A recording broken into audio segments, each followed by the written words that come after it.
in high school, I kind of began my activism journey just like a lot of you. When I was a junior in high school, I tried to start a club at my high school. I had seen a documentary about an 8-year-old girl who had had kind of learned about how slavery and human trafficking is a prevalent issue all around the world. And she decided to host a lemonade stand every day for a year to raise money for victims of human trafficking and slavery, to free them, basically. And this was an issue that I wasn't super familiar with until I saw this documentary. And then I did some research on human trafficking, and I grew up in Oakland, California, which is right next to San Francisco, and learned that human trafficking is a really big problem in the area that I grew up in. And so I started a club at my high school called the Not for Sale Club, and tried to host weekly meetings to talk about the issue of human trafficking and raise awareness and brainstorm ideas of what to do about it. Nobody would come to the meetings. I would sit in this room that I had reserved on the second floor of my high school and be by myself, and nobody would show up. And after a while, I realized, okay, this is not the right approach. And so I decided to host a documentary screening to show the documentary that had inspired me to start the club. And I advocated for students to get extra credit in some of their classes to attend the documentary screening, and ended up getting 100 students to show up. And this was kind of my first lesson in terms of thinking about understanding the audience that I was trying to reach, which was fellow high school students, and thinking about, okay, what do students want? Students want extra credit. They want a reason to not be in class, and hosting a documentary screening during class where they would get extra credit was a good way to reach people and raise awareness in a way that I think hosting meetings that weren't really clear what the purpose was, wasn't. And so the biggest lesson that I learned from that experience was that, a challenge that many of you might face when trying to start a club at your school is trying to get people to show up. And sometimes you need to really meet people where they are and think about what incentives might work for them to show up. And a big thing as well is knowing when to pivot. And so I think it can be tempting when you're doing something that you think is going to work really well and really makes sense to you. I feel like I get really stubborn sometimes, and I'm like, I'm hosting meetings. It's during free period. Why aren't people showing up? But sometimes you really have to think about, okay, what are the reasons why that might be a barrier for someone not showing up to this meeting, and kind of pivot your strategy. So that was my first lesson in high school. When I went to college, I went to Fordham University in the Bronx. I was really kind of shocked by the number of instances of sexual assault on campus. And that was an issue that I was really passionate about, because I found that a lot of people in my community and people I was friends with were impacted by it. And so in my junior year of college, I applied to be a campus organizer for a national organization called It's On Us, which was started by Joe Biden in 2014, in an effort to kind of think about the issue of sexual assault on college campuses, and also work on the, I'm forgetting the exact name of the bill, but there's a bill related to equal rights for women that he was pushing for. And he started this organization. And the kind of strategy of the organization is to have young people on college campuses across the country organizing and trying to get raise awareness about sexual assault, and also change their school's policies to make it more hospitable for survivors of sexual assault. And so as kind of an organizer for this organization, I hosted a lot of events on campus. I was really involved. I did a lot of work on campus, but I wasn't technically in an official Fordham University club. And so at one point I was tabling in the student center at Fordham, and one of the Fordham deans came up to me and he was like, I don't understand what you're doing here. You're not a member of an affiliated organization. You're not supposed to be doing this.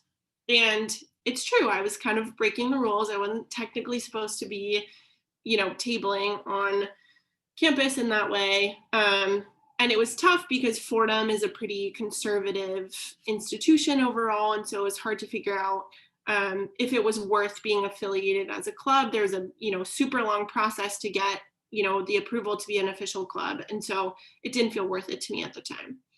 But after that instance with the dean, I had a lot of conversations with him, and I realized that working with the administration and building relationships with the administration was actually going to be the most effective way in the long run for me to get done what I wanted to get done on campus. And even though it was kind of frustrating for me navigating that red tape and the bureaucracy at my college, it was actually kind of like the best way to, advocate for the people I wanted to advocate for. And so I think the lesson in that instance was really trying to understand when it makes sense to break the rules and when it makes sense not to break the rules. And I think the biggest lesson for me there was that sometimes it's worth going through that red tape and that bureaucracy and working with the administration in order to be kind of an official club, because that then gave me the rights and the ability to do things that I wouldn't have been able to do otherwise. And so I was able to team up with another club that was doing very similar work on campus and who already was affiliated with the Fordham official club, board, whatever it was called. And once we were able to do that, we actually got a texting hotline for survivors and students to get information about Fordham sexual assault policies up and running. And that was something that we probably never would have been able to do otherwise. And so that was a big lesson for me, realizing that working with the administration sometimes made sense, and trying to be better at discerning when it made sense to break the rules and when it made sense not to break the rules. My final story is one that you probably all are familiar with to some extent, which is that in September, when I was working at Do Something, there came to a point where there had been many months of kind of unrest, and a lot of people had come out and said that they didn't trust the leadership of Do Something and felt that the leadership of Do Something had been racist and emotionally abusive and wasn't working anymore. And a couple of my colleagues and I were considering going on strike. And I was in kind of a tough spot because the week that we were considering going on strike was the same week that was supposed to be the onboarding webinars for the second year of the Do Something Clubs program. And so I was really worried because I didn't want to have to cancel the onboardings or put the club leaders in a position where they wouldn't have the information they needed to move forward. And it felt like I was having to make a decision that was going to impact a lot of people. And it didn't feel fair necessarily to be robbing students of the opportunity to get this information and, get their work started in order to, go on strike. But I had a conversation with my therapist actually, who said, the best thing that you can do for these students is show them, that you want to stand up for what you believe in. And that, in the end, that lesson is probably more impactful than anything you're going to teach them in the onboarding webinar. And so I think in the long run, that makes a lot of sense. And so even though it felt really hard for me, I went on strike with 24 other staff members at Do Something, and we ended up having a successful strike. We were on strike for 4 days, and then the CEO of Do Something resigned as a result of that strike. And even though I had to cancel the club's onboarding webinars, it felt like a moment where I shifted my priorities and made a choice that was really in line with my values and in line with what I believed in, and was really in solidarity with my fellow colleagues that Do Something. And so I think the lesson for you all there is that, especially when you're a leader at your school or in your community, there's going to be times where there's something you really care about and something else you really care about. And those two things are kind of coming in, not necessarily conflict with one another, but you're going to have to make choices that, relate to their priorities and kind of shift things around. And so I think in that moment, I really cared about the Do Something Clubs program, and I really wanted all of the Do Something Club leaders to get all the information they needed. But I also really, really cared about Do Something as an organization and my colleagues who had been really negatively impacted by the leadership. And I felt like it was really important, for me to stand up for what I believed in. And so, I made a choice that prioritized one thing over another, and that's really tough. But I think sometimes that's what you have to do as leader, and it's really important to be able to make those choices and kind of go from there. And so, I've done a lot of kind of organizing and volunteerism work from high school on, and I think just in summary, the kind of 3 lessons that I talked about are A, knowing your target group and how to meet them where they are, and being able to kind of incentivize people based on what's going to really get them to show up places. Critically thinking about when to work with your administration and when to challenge them, and then knowing that sometimes you're going to have to shift your priorities to stand up for what is right. And I would say the last thing that I learned really from all these experiences, but especially from the experience at Do Something, is that people are going to tell you, if you're a young person trying to stand up for what you believe in and trying to organize, that you can't do it, and that you're not powerful enough, that you're not the right person to be doing it, and that you're not capable. And that's not true. And I think it was really interesting to be an employee of Do Something, which is an organization that really cares for young people. And, the mission is really aligned with working for young people, and to hear the message that as a young person trying to organize and make Do Something a better place, that wasn't the right thing to do. And so, I'm not trying to talk shit about Do Something. I think Do Something's a great place, and I really still stand by the work that I did there. And the fact that you all are, getting together on a Saturday night to do this, I think is a testament both to the work that I was able to do at Do Something and Do Something as an organization. And so I am really proud of you all for being here. And it makes me really happy to know that you all kind of want to continue the work that you started at Do Something.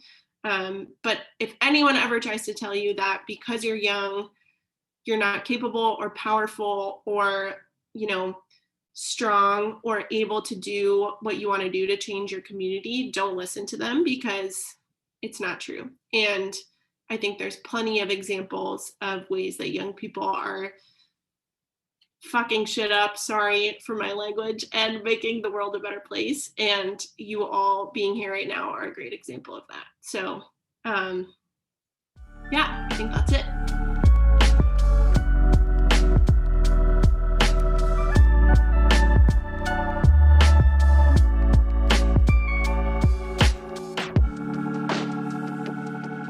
So one of the first questions we had is, if we were to reach out to elected officials, how might we address them? Like, what kind of questions should we be asking, and what should we expect them to do about our requests?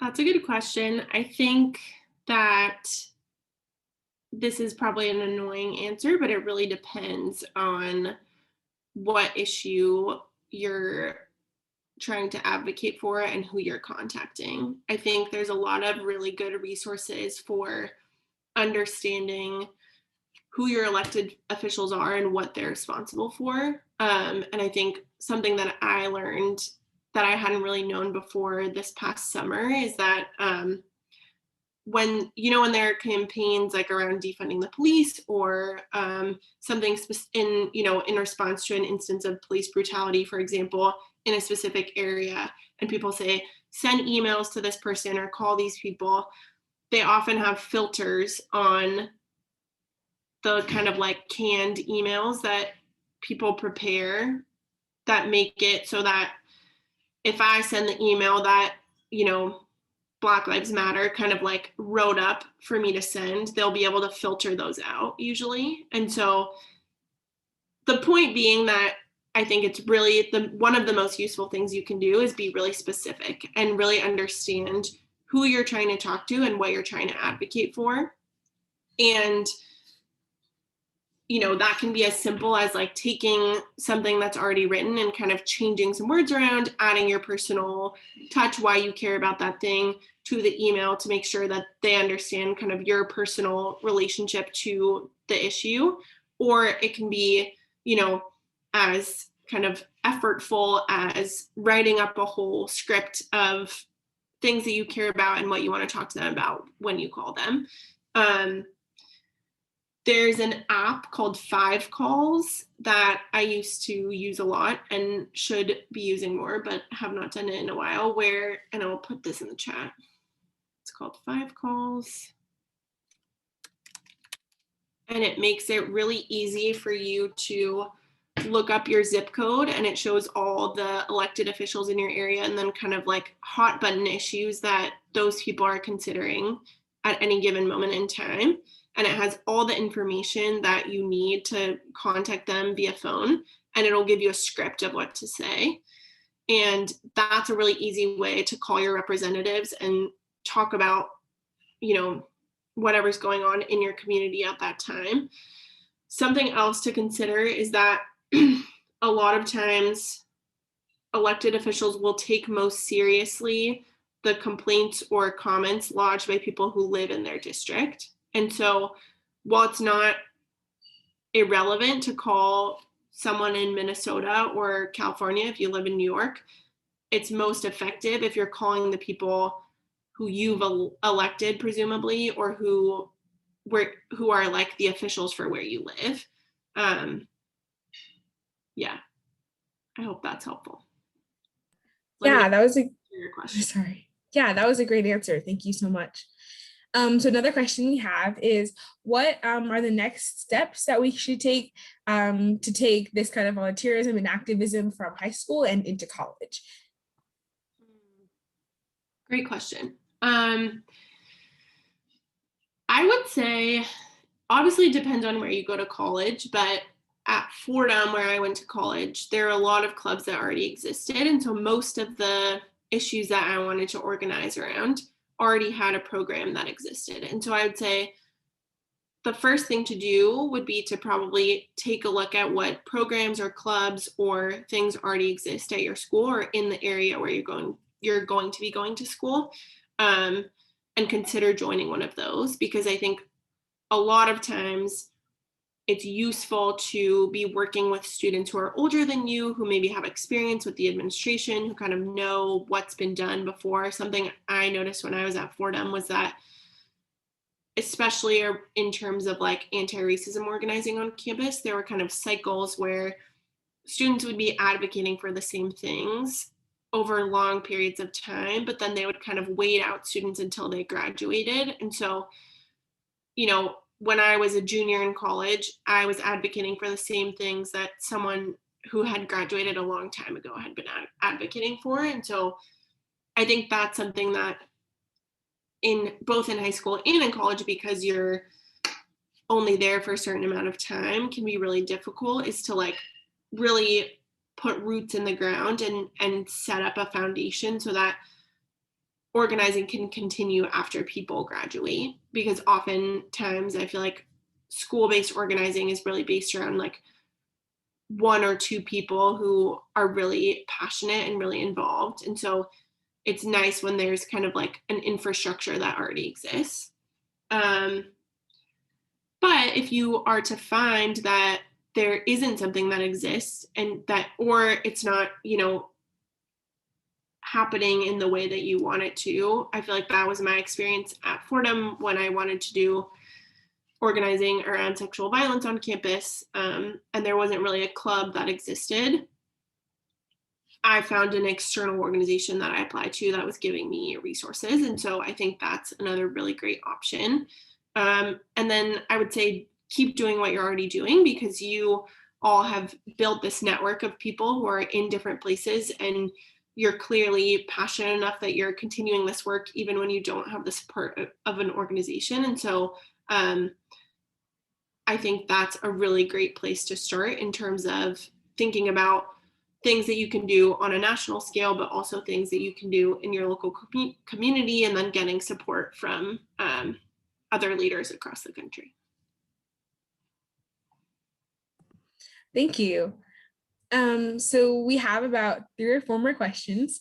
The next question is, the next question is a little bit unrelated. It's where are you now, and what have you been up to since moving from Do Something? Great question. So I'm currently in New York City. I left or got laid off from Do Something in November of last year. And then I moved home. I'm from California, so I was home in California for a while. And then my cousin moved to Salt Lake City in November. So I moved and spent some time in Salt Lake City for 2 months in February and March. And then I did a cross-country road trip to come back to New York. So I've been kind of like traveling around and having some fun. I was skiing a lot in Salt Lake City and I tore my ACL. And so I have to go home this summer and get surgery. So I will be going to Oakland probably sometime soon. My surgery hasn't been scheduled yet, but I'll have to get surgery to fix my knee. And then I'm moving back to New York in the fall. But I do not have a new job yet. I'm still on the job hunt, but I've been doing some kind of volunteering things on the side. Awesome, that's great to know. I'm sorry about your leg. That's okay. I hope you can recover quickly. Thank you. So when it comes to educating peers on different issues, what are some steps that you think youth can take specifically to enact change when it comes to educating your peers? That's a good question. I've been thinking about this a lot recently, actually, because I think that I have the temptation to like call people in or have conversations with people about any minor disagreement that we have in opinions on whatever issue.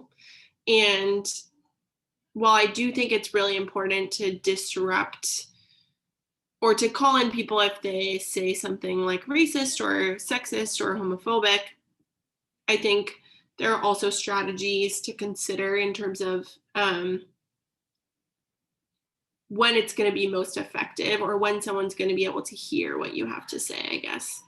And so things that I found helpful in terms of talking to peers is trying to come to a conversation with a lens of curiosity and not and really framing things that you're thinking about as questions, trying to understand where they're coming from instead of saying like, this is what I believe and this is what's right. I actually received feedback recently that I can have a tendency to kind of frame my opinion as like the end all be all and what I think is right, and then not be super open to receiving or listening to someone else's perspective and what they have to say. And so something that I'm working on is trying to think about how to come to a conversation with more of an open mind, I guess, or be more curious and not necessarily think that, or even if I think that what I believe is the right thing to believe, at least being able to say like, I understand how you came to believe what you believe, and I don't think you're a bad person for believing that. And then I would say education and changing your mind. I don't know if this question is based on changing your mind, but that's what I'm thinking about. I think education in general is most effective when it's coming from someone you have a strong relationship with. And so even like the research recently about the vaccine and people deciding whether or not to get the vaccine, I think that's a good example of something where knowing someone, if I were to be someone who doesn't want to get the vaccine and I had a strong relationship with someone who did get the vaccine and was telling me the reasons why they decided to do it, that's probably going to impact me more than like a billboard on the street is going to. And so in terms of educating your peers, I guess the point is that building relationships with people and thinking about kind of peer-to-peer organizing in terms of like, how can I impact my 3 closest friends? And then having other people in your club say, how can you impact your 3 closest friends? And then do it that way is more effective probably than like an email going out, or might impact someone differently than a mass email, if that makes sense. Yeah, that makes a lot of sense. Thank you. Okay, so we have just one last question. What type of activity would you say would have the biggest impact if you're advocating for a cause independently or like outside of an organization? That's a good question. I would say, actually, I can share this with you all. I have this resource. Can you let me share my screen? Yeah, definitely. Give us a second.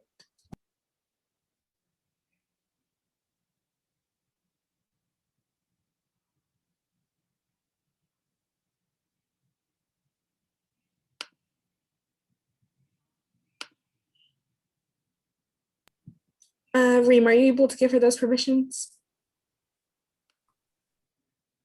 Of what exactly? to share her screen? Oh, of course. I'm sending it in Thanks. the chat as well. Thank you. This is a resource that I was exposed to from an organization based in Oakland that does a lot of organizing with white people around anti-racism. I don't know if you can hear my friend sneezing in the background. Sorry about that.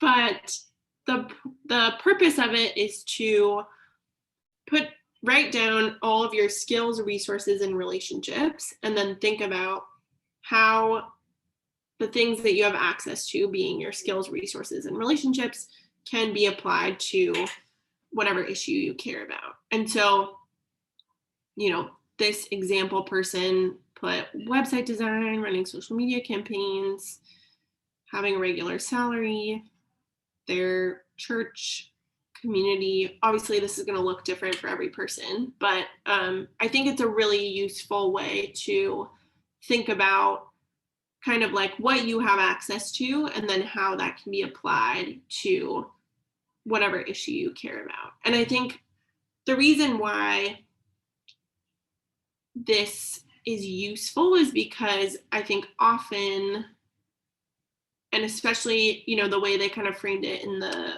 webinar I went to where I learned about this, is that white people in particular often are like, I can give this thing, or I'm going to join this movement to do XYZ thing, and aren't thinking necessarily about like, what does this community need, or what does this issue need, and how can I relate to that need?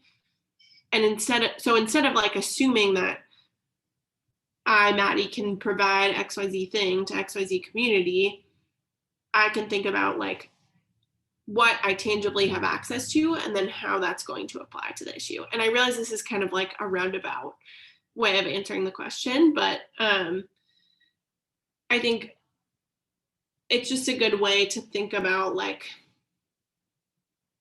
yeah, just kind of what you have access to and then how that's going to apply, because I think what's going to be most effective varies a lot by issue, and it varies a lot by person, because me, as someone who is older than you all, probably has more disposable income for a certain issue, it might be most effective for me to donate money, but that might not be what you all have access to. And so what you are able to provide and how you can impact a certain issue will probably look different than it would look for me, because what resources, skills, and relationships you have are different than what I have.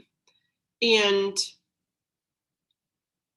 I think honestly, just doing a brain dump of like skills, resources, and relationships, not even thinking about what issue you want to impact, is really useful, because oftentimes there are things that you might not think of as being like helpful for a given cause that you care about. But then once you write it down, you might have kind of a light bulb moment around like, oh, this is a skill that I have that I don't use. I did this with I'm working with part-time with an organization called Civics Unplugged that does like a civics education fellowship, and doing some facilitation work. And I did this with some students there. And one student was saying that she really wanted to do something about climate change, but she didn't really know what to do. And then she was writing down her skills, resources, and relationships. And one of her skills is that she's bilingual with Spanish. And I thought of an organization that I learned about when I was working at Do Something, actually, that was translating climate information into different languages to make it more accessible to people in different countries. And so I sent her that information, and she is now going to sign up to be a volunteer to translate information. And so that's something that, like, if you thought, oh, I speak Spanish and I care about climate change, you might not immediately think that those two things are connected.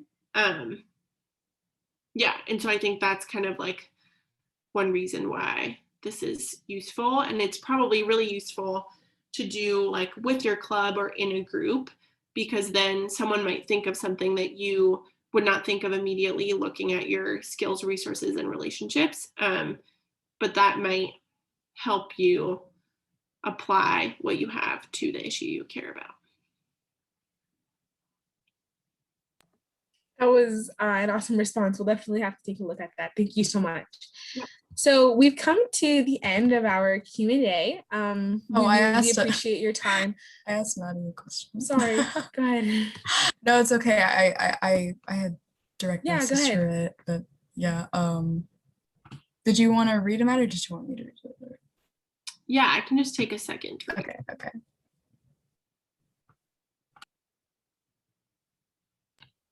Okay, I can post it in everyone, like, yeah, for everyone to see. Cool, thank you. Yeah, I think this is a great question, because I think oftentimes, at Do Something, we used to say we're awareness allergic. I think that was what it was. But the point being that, like, we were trying to make campaigns that were impacting the issues that we were working on in tangible ways, other than just raising awareness or educating people. Which also, I think it's important to acknowledge that education is really important, and people can't really take action on issues until they understand an issue. And so I think it can't be understated how relevant and important it is to educate people in your community about the issues that you care about. But I would say probably the most effective thing you can do if you're in a high school club and have a certain issue that you care about is look to your local community and learn about the different organizations in your community that are taking action on that issue, and then work with those organizations and kind of learn what they need. And so they might need you to raise money, they might need you to volunteer, they might need, help with social media advertising for an event they're doing. The needs are going to change a lot, but I think oftentimes when you are starting a new club and have an issue you really want to impact, it can be tempting to be like, we're starting from the ground up, we're starting from scratch, we don't know what to do. And I think most communities have someone doing work on an issue you care about. And so starting with getting to know those people and then getting to know what they're doing and what they might need is a really good place to, feel like you're doing something tangible, but then you're also really building a relationship with someone in your community. And then I would say maybe one other thing that I learned about in college that I think is kind of an interesting, I'm pulling up a visual. don't even know if this is really that, this visual is not that useful, but basically, hold on. I'm going to send you all this article that you don't have to read right now, but I'll send it to you after because I should find a better link. But basically, when I was a freshman in college, I did this program that was focused on social justice, and they taught us about the 2 feet of social action, which are kind of like charity work and volunteering, and then organizing and social justice work. And the point of the distinction is that charity and volunteerism work is often addressing present needs. So a good example is like people experiencing homelessness in New York City need food and a place to sleep and, you know, access to education about what jobs they might be able to get in New York City. And so volunteers might be able to work at a soup kitchen or at a homeless shelter, or, you know, kind of like a career readiness program for people experiencing homelessness. And those are all really important things that address immediate needs of people, but they're not solving the root problem of why people are homeless in New York City. And so the point of justice work and organizing work is to, you know, petition the city council to create rent stabilized apartments in New York City, or to think about community housing, or to, you know, do different things that create safety nets for people that are going to address the root problem and prevent people from becoming homeless in the first place. And neither of those 2 things can exist without the other. They're both really important because people have immediate needs that need to be met, and there are also root problems that are causing all of the issues that impact different communities, and those need to be addressed as well. And so thinking about those 2 things together and trying to understand if what you're doing is meeting an immediate need or addressing a root problem, I think is a really useful way of kind of unpacking an issue that you care about and then thinking about how you want to tackle it. And if you're able to do both of those things, I think that's the best scenario, because then you're not only addressing the needs that need to be met, but also trying to prevent the problem from continuing in the future. Yeah, and I will look for the article and send it to you all. Awesome, thank you so much. Did we have any other questions?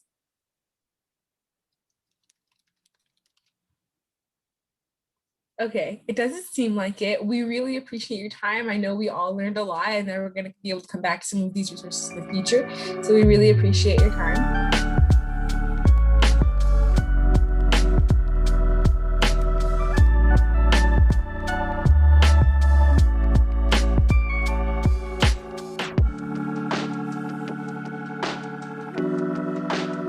Again, thank you so much, Maddie, for coming and giving us that really, really important talk about the important lessons that we need to do in order to continue our clubs and how to make the maximum impact and why what we're doing is so important. So that transitions well into the organization, which is another alleyway on how you guys can volunteer. And so the first question you guys are probably wondering is, what is Let's Dream, right? It just kind of popped out of nowhere. So basically, it is a nonprofit student-led national organization taking the place of Do Something while they're putting the club's program on pause. And what we're doing is essentially promoting youth to create a positive social change in their own communities. Along with that, we do have a community of volunteers or people who are dedicated and have enough motivation to actually make social change happen in the country or in the respective communities, which comes all together to create change in the whole country. So why are we doing this? It's hard to volunteer for you, right? So first of all, like Maddie said, it's hard, like you have to, if you're like focusing on a cause, then you do have to, like, there's probably a bunch of organizations in your community that you could refer to. But let's say if your cause is super duper specific and there's not an organization that is supporting it, what you can do is volunteer with Let's Dream. So we have many campaigns which you can pick through and volunteer with it. And if your cause is not supported in one of the campaigns, there's also a DIY campaign where you can create your own campaign and essentially send it to Let's Dream to be approved, and you can work on that for volunteering hours. Along with that, America right now, as we all know, is extremely divided. And volunteer work is essentially people coming together to support a cause or something to bring everyone together, right? So you're volunteering for a cause and basically promoting the society. Along with that, we are continuing our Do Something ambitions since Do Something Positive Clubs program. So we're just continuing their work, and we are expanding on that with, more frequent webinars. We're having game nights. We have a whole separate community and more campaigns and more leeway with our campaigns. So how far is our reach with Let's Dream? It's throughout the US. So if you're in any part of the US, it's a national organization, you can volunteer with Let's Dream. So how are we volunteering, right? Let me share this link. So this is our website.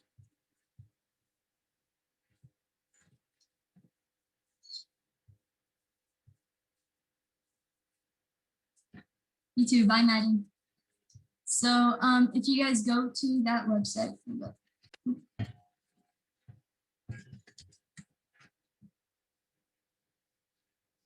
you will see that there's two tabs that pop up over here. These are the two most important, or the two tabs that we think are going to be the most used tabs. So there's the campaigns tab where you essentially go and find a campaign that you want to contribute to. So let's say if we pick the very first one, communal garage sale, right? If you click Let's Go, you can see the campaign, who it's by, which this one's by Sydney McGill, one of the campaign managers, and a little bit more about the campaign and steps on how to make an impact. At the bottom, you will see that you can report your hours straight here, or there's another way to do it, which we will get to in later on. But let's say if you want to do this campaign, you go back to the campaigns page and you scroll all the way to the bottom, and you will see this little form where you can fill out your name, your email, your club's name, or if you're not in a club, then you can just type in individual and which campaign you would like to contribute to. That just helps us keep track of who's doing what with the organization.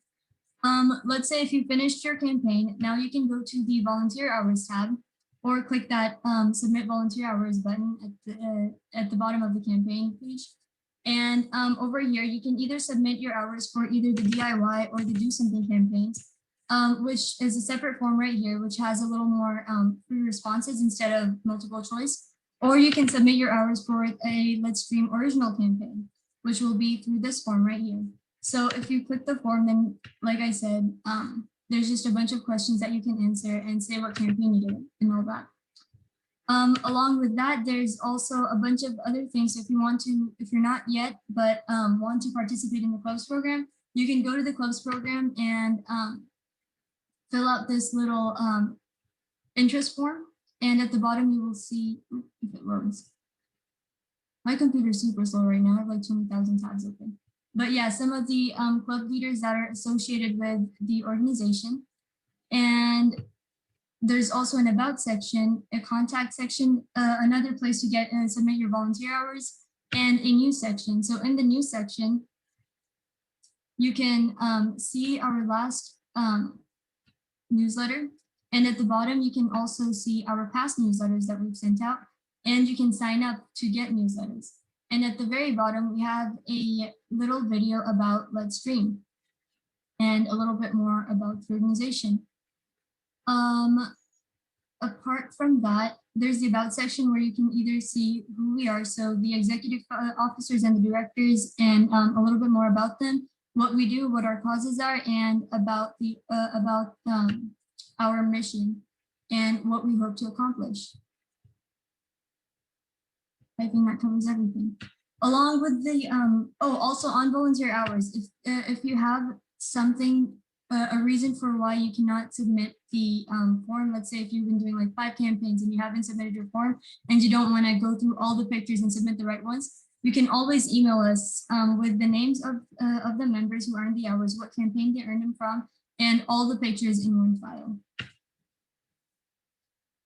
So that is how you're gonna kind of navigate the website and work with Let's Dream. Moving on to who. So in the organization, we have 4 departments as of right now. There's a Department of Operations, Department of Communications, Department of Sponsorship, and the Department of Expansion. We will go into a little bit more about them in just a second. So the Department of Operations is where all the in-house operations or tasks are conducted. And there are a bunch of different positions under this operation, which I will let them explain.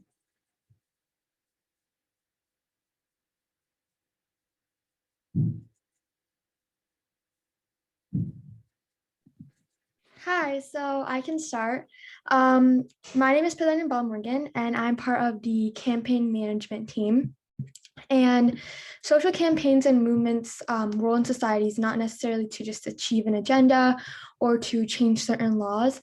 It's to allow people to come together, speak their mind, and make people aware of an issue that is close to their heart or that they themselves may be affected by. So in other words, it's just for the greater good of the communities. And as campaign managers, we help young adults in having an idea of where to start or make a change.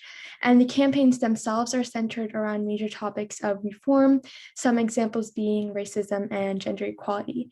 And each campaign we create has a quick introduction about the injustices and why changes are needed, and then some quick and easy steps along with it.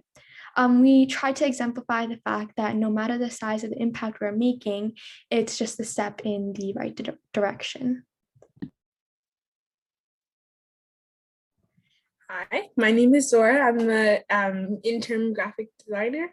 My responsibilities as a graphic designer include creating and designing flyers and posters for the campaigns, as well as maintaining new graphics on the website and developing the visual brand of Let's Dream.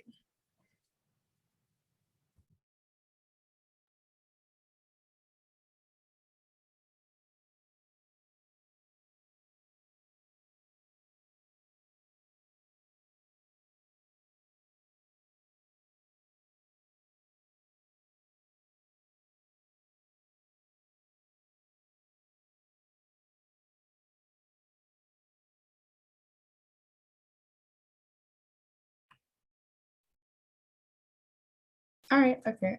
I guess like our volunteer managers like aren't present yet, but I am. Hey, my name is Reem. I am the Discord community manager.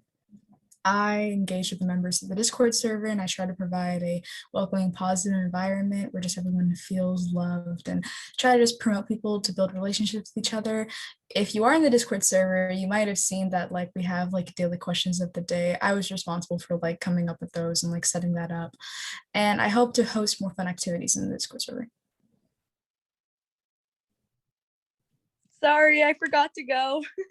I'm Emily. I'm the volunteer manager. I basically just verify all of your hours. You send it in to me on a little Google form, and I write a little letter up saying that you've earned this many hours, or I can also fill out specific forms if your school has that. If you have any questions, let me know. I'm always available to talk.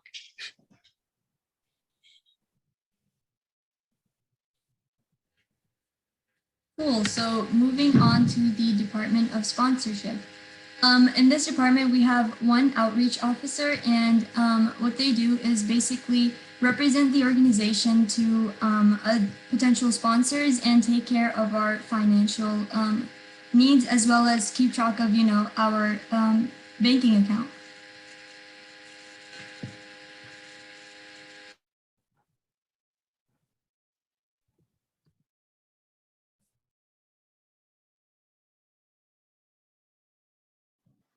Okay, hi everyone. I'm Kevin. I'm the director of the Department of Communications. Well, the purpose of the Department of Communications is fairly straightforward, as discussed by Dua earlier. We'll have a couple of roles, one of which is the role of journalist, filled by Christine, who's in the meeting right now, and social media manager, which is filled by Bredania, who I don't think is in the meeting right now, so I'm going to describe her role briefly.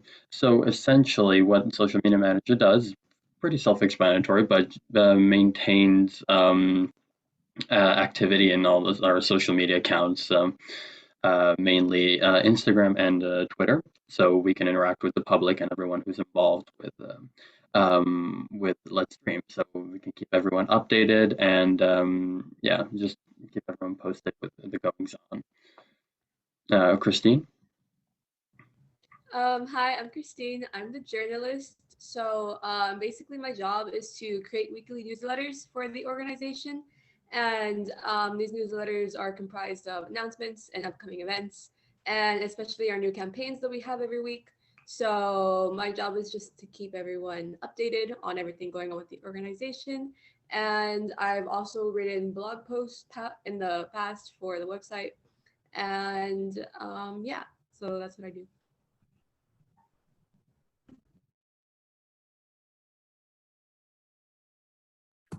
Awesome, thanks. So you already heard from me. I'm on the Director of Expansion, and we are responsible for organizing events like this webinar and other events that are coming soon, like the game night.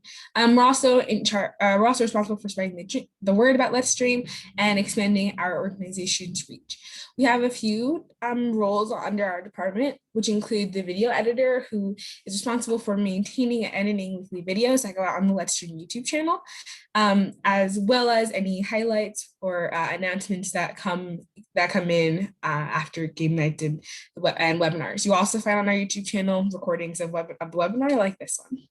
Our speaker coordinator finds, contacts, and coordinates with potential guest speakers like Maddie, and that is Alchemy. He spoke earlier. The club manager is our last executive position under the Department of Expansion, and they engage, support, and represent club members at Let's Stream. You might have also heard from her, Afia, in the chat.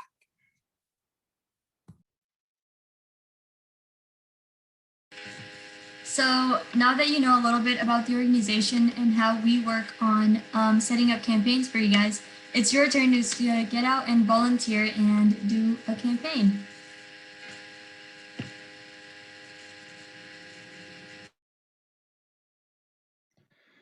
So we've got a few announcements for everyone today. The first of which is that we'd like everyone, of course, to visit the website that we created. I believe you sent the link in the chat earlier, if I'm not mistaken. But the primary thing we want to talk about is the game night that we're going to be hosting in just a few days on May 7th.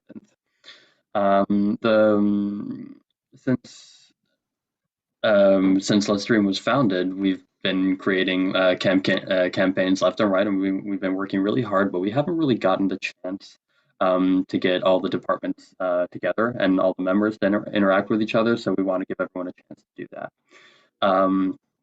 So as I said, it's going to be hosted on May 7th. We'll provide further information on how you can access it, for example, whether it'll be on Zoom, whether the call will initially take place on Zoom or not.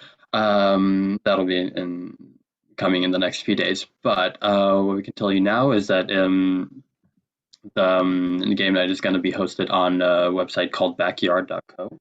I'm not sure if everyone is familiar with it or not, but basically it's a platform that allows everyone to play games together and also to talk and share video over it. So that's going to be the game night. Be sure to come to that. Once again, May 7th. And the next announcement is just going to be the YouTube channel. So a few weeks ago, Let's Stream started its very own YouTube channel, and so I'm going to send in the chat. I'm going to send the link to the YouTube channel very quickly. Just give me 1 second. Sorry, guys, my computer's really slow too. I think it's a little overwhelmed.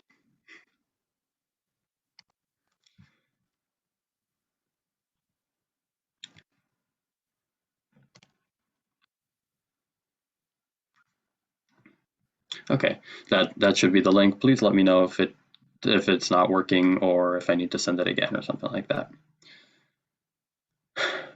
But finally, we want to mention the Discord server that Stream hosts.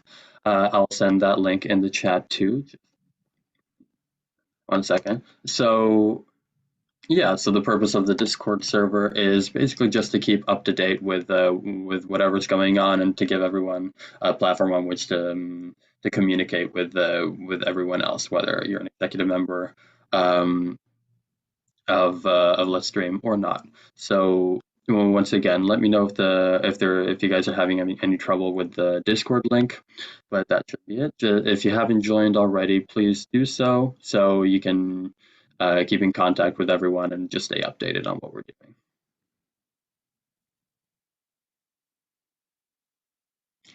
doing. Finally, we've got a few executive positions still available. So I'm gonna send in a link in the chat. It is a form that we'd like everybody those who are interested to fill out. It is basically an interest form for to apply for to become an executive member. So we've got a few more spots available in a few departments. We've got a couple of positions available in the Department of Operations and a couple more in the Department of Expansion. Here, 1 second, I'll send the link in the chat. I also want to point out that like if participating in extracurriculars and like activist organizations like this, they look fantastic on college applications, on job resumes. So like if you have not only joining the organization is for altruistic causes, of course, but you can also like beef up your resume or your college application too. So Yep, you're absolutely right.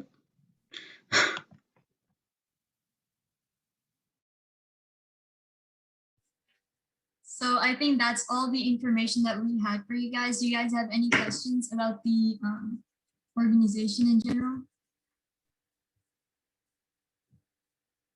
there was a question in the chat. They said, do you have to live in America to apply for an executive position? To apply for an executive position, no, because it's depending on what executive position you're holding. It's essentially to like keep the organization running, not necessarily to like volunteer exactly. Like you don't have to like volunteer for a cause in the US, because if you're going to be part of the clubs program or volunteer with the organization, then it should be in the US. But to help the organization run, no, you do not have to be from the US. To add on to that though, if you want to apply for an executive position, make sure that your time zone does work because we do have weekly meetings and it would be great if you could show up to those.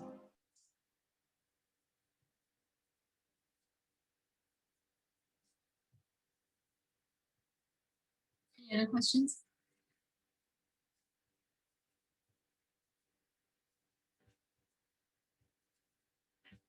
That's awesome. I love Canada.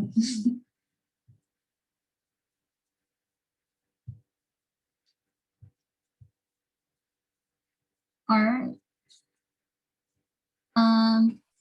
If there's no other questions, thank you guys for coming. You guys can always reach out to us on Instagram at let's_dream_the_future or email us at let'sdreamthefuture@gmail.com. Thank you guys for coming.